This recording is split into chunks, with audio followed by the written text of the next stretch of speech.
विषय गणित, चैप्टर का नाम है वास्तविक संख्याएं।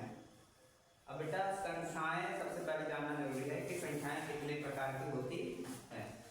पहला है संख्या। संख्याओं के मुख्यतः दो प्रकार होता है। होता तो बहुत है लेकिन मुख्य रूप से दो ही प्रकार होते हैं। एक होता है वास्तविक संख्या और दूसरा होता है काल्पनिक संख्याएं। और वास्तविक संख्या को इंग्लिश में बोलते हैं बेटा रियल नंबर। रियल नंबर और काल्पनिक संख्या को बोलते हैं इमेजिनरी नंबर। वास्तविक संख्या का परिभाषा कैसे देंगे? वास्तविक संख्या का परिभाषा बेटा वह संख्या जिसका मान हम निकाल सकते हैं उसे वास्तविक संख्या कहते हैं। और काल्पनिक संख्या है वह संख्या होती है जिसका मान हम नहीं निकाल सकते, उसे हम काल्पनिक संख्या कहते हैं।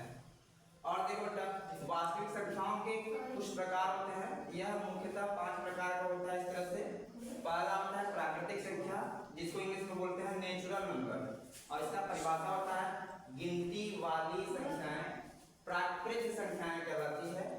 इसे डिनोट एन से करते हैं, मतलब प्रदर्शित कैपिटल एन से प्रदर्शित करते हैं। और इसको हम 1 2 3 4 डॉट करते हुए इनफाइनाइट। दूसरा हमारा आता है पूर्णांक संख्याएं। पूर्णांक संख्याओं को इंग्लिश में बोलते हैं होल नंबर्स।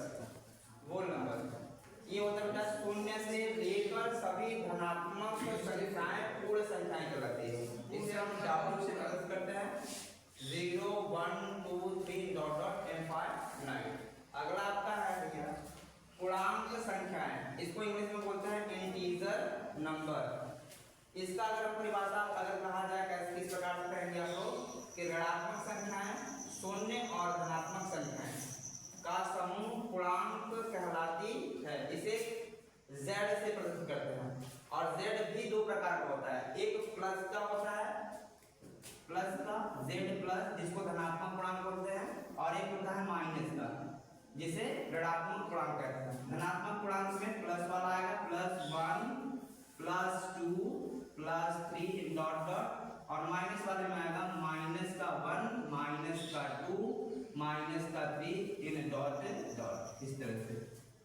अगला आपका है परिमेय संख्याएं। इसको इंग्लिश में बोलते हैं बेटा रेशनल नंबर।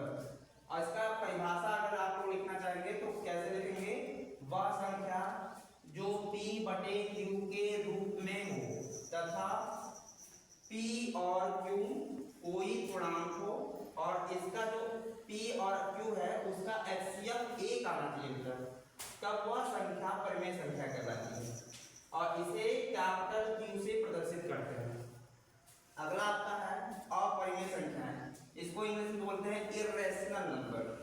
इसको आप परिभाषा के तौर पे किस तरह से लिखेंगे?